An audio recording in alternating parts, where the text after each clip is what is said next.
But the child who sticks in Scrooge's mind most firmly is the Cratchit's son, Tiny Tim. At the end of the Christmas dinner, do you remember he's gone to the Cratchits with the ghost of Christmas present? Bob proposes, "A Merry Christmas to us all, my dears. God bless us." "God bless us, everyone," said Tiny Tim, the last of all. He sat very close to his father's side upon his little stool. Bob held his withered little hand in his, as if he loved the child and wished to keep him by his side, and dreaded that he might be taken from him.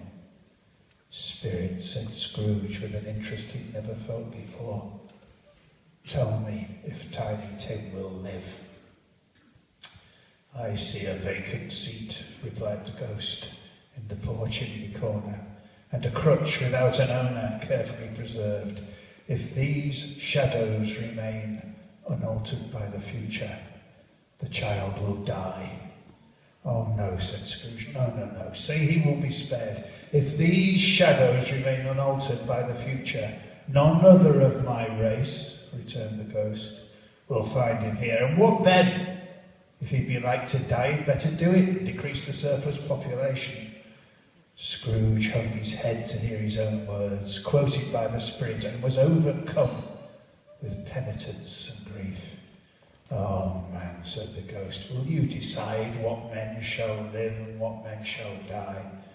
It may be that in the sight of heaven you are more worthless and less fit to live than millions like this poor man's child.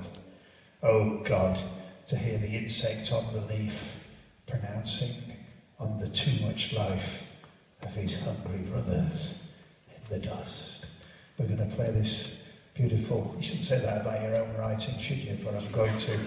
This beautiful theme, tinged with nostalgia and yearning.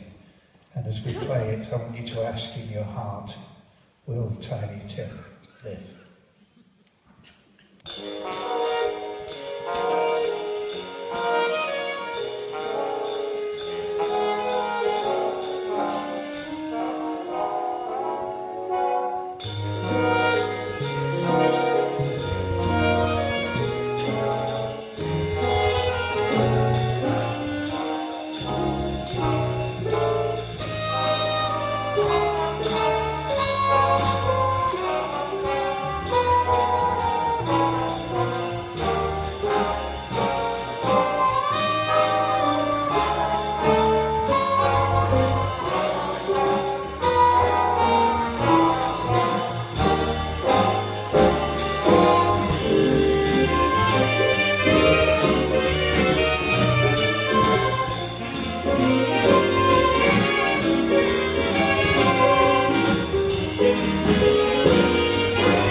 slowly, gravely, silently approached. When it came near him, Scrooge bent down upon his knee, for in the very air through which this spirit moved, it seemed to scatter gloom and misery. It was shrouded in a deep black garment which concealed its head, its face, its form, and left nothing of it visible save one outstretched hand. But for this it would have been difficult to detach its figure from the night and separate it from the darkness by which it was surrounded. Its mysterious presence filled him with a solemn dread. I think it's one of those internet days.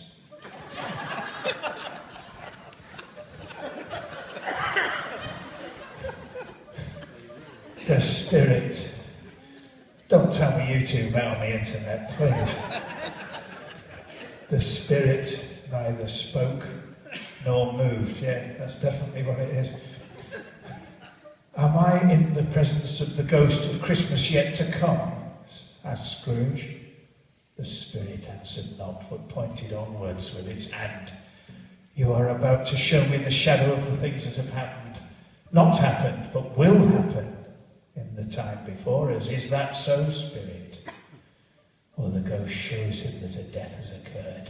The corpse lies unmourned in a freezing cold room with rats. Gnats is definitely the wrong tone for this. Gnats over a corpse, probably cope with, but rats gnawing beneath the hearthstone. Then they enter a low-browed beetling shop where iron, old rags, bottles, bones and greasy offal were sold. There, in the low-browed beetling shop, a woman is haggling for a price for bed curtains and a shirt, both of which she's stolen from the corpse.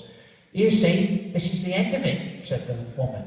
He frightened everyone away from him when he was alive, just to profit us when he was dead.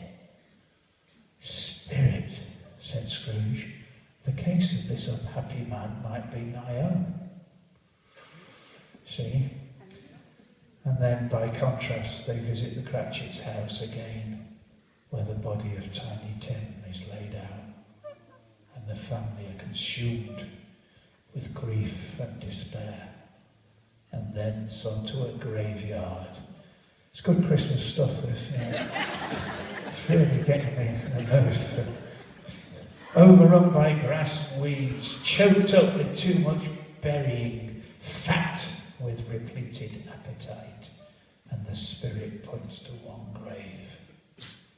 Before I draw near, said Scrooge, are these the shadow of things that will be, or the shadows of things that may be only? And then he reads on the neglected grave his own name, Ebenezer Scrooge. Am I that man who lay upon the bed? He cried. No, spirit, no. Now we're going to play the Ghost of Christmas yet to come. And again, praising my own work, I think this sounds pretty terrifying. Although he does do a little dance in the middle, scored for baritone saxophone. Can you start tensing up, please, Bill? Baritone saxophone and pizzicato bass.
So in his horror, Scrooge grabs the black garments of the ghost of Christmas yet to come, but wakes up in his own bedroom, clutching his bedpost. The bed was his own, the room was his own. Spirit, he cried, hear me.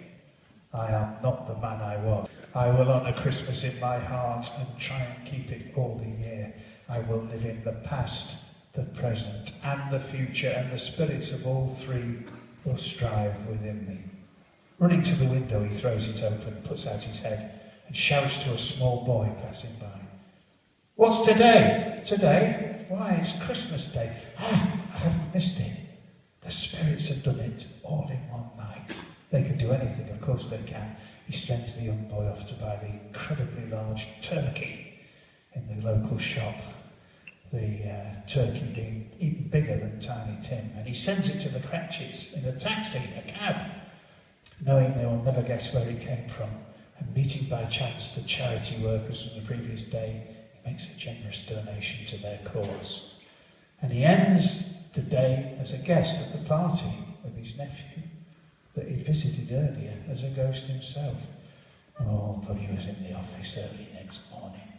If he could be there first and catch Bob Cratchit being late. And Bob was a full 18.5 minutes behind his time. Hello, said Scrooge. I'm not going to stand for this any longer. And therefore, he continued, leaping from his stool and giving Bob such a dig in the waistcoat that he staggered back. Therefore, I'm going to raise your salary. Bob had a momentary idea of knocking Scrooge down with his ruler and calling for a straitjacket. A Merry Christmas, Bob, a merrier Christmas than I've given you for many a year. I'll raise your salary and endeavour to assist your struggling family, and we will discuss your affairs this very afternoon over a Christmas bowl of smoking bishop.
Scrooge was better than his word. He did it all and infinitely more. And to Tiny Tim, who did not die, he became a second father. He became as good a friend, as good a master, and as good a man as the good old city knew. And some people laughed to see the alteration in him, but he let them laugh. And he little heeded them, for he was wise enough to know that nothing ever happens on this globe for good, at which some people do not have their fill of laughter at the outset. His own heart laughed, and that was enough for him. He had no further intercourse with spirits, but lived upon the total abstinence principle ever afterwards.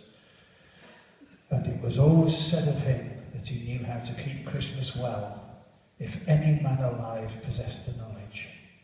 May that be truly said of us, and all of us. And so, as Tiny Tim observed, God bless us, everyone.